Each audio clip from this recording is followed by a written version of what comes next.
Bon, j'étais surpris qu'un petit pays, mais qui a une histoire, une culture, sa langue propre, un beau pays qui c'est un paradis parce que la moitié de la Slovénie c'est reboisé, c'est un jardin, hein, c'est un peu la Suisse.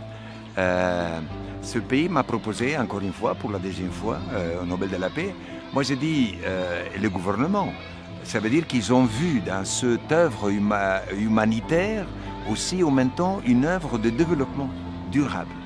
Parce qu'ici, on s'occupe de tout l'homme, de l'accueil, de l'éducation, de la santé, de l'emploi, du logement, du sport, de tout, jusqu'à la mort. Ils disent que ça vaut la peine que cette œuvre puisse parler davantage à tous les pays où il y a beaucoup de nos frères et sœurs, beaucoup de familles qui sont abandonnées par l'État.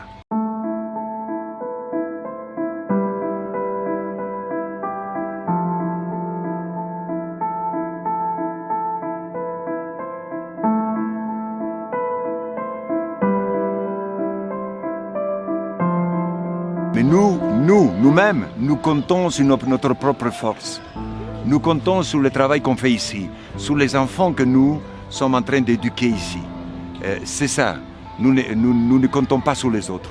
Mais si les autres, en voyant que c'est un travail juste, un travail humanitaire, et c'est un travail qui peut être copié ailleurs, bon ben, comme on dit en malgache, sua fianacha, ce qui est beau, ça peut être réalisé partout.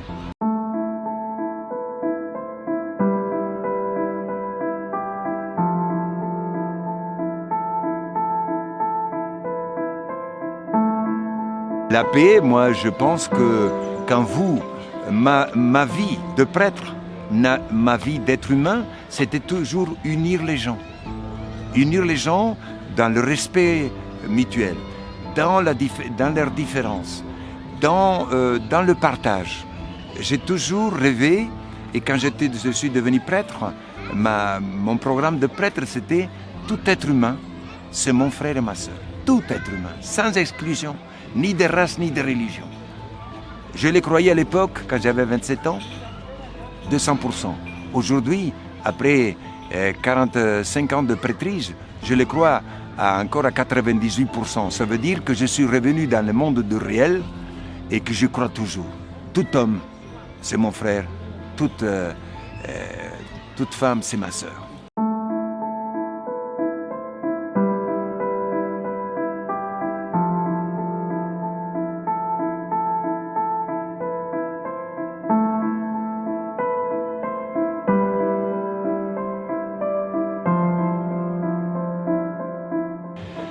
Bien sûr, moi, je suis toujours pour le dialogue et pour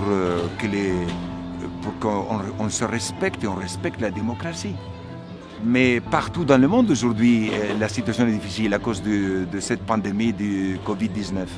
Partout, alors on ne va pas encore jeter de l'huile sur le feu. Hein.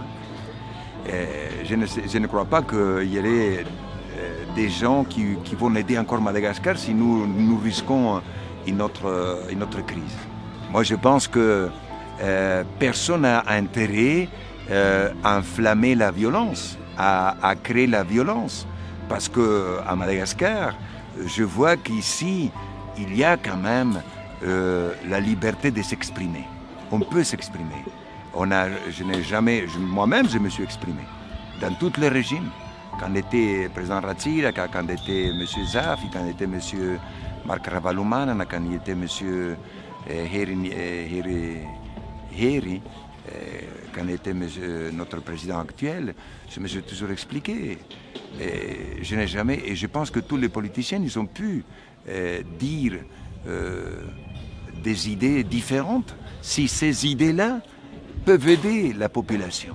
Les hommes politiciens doivent primer l'intérêt général.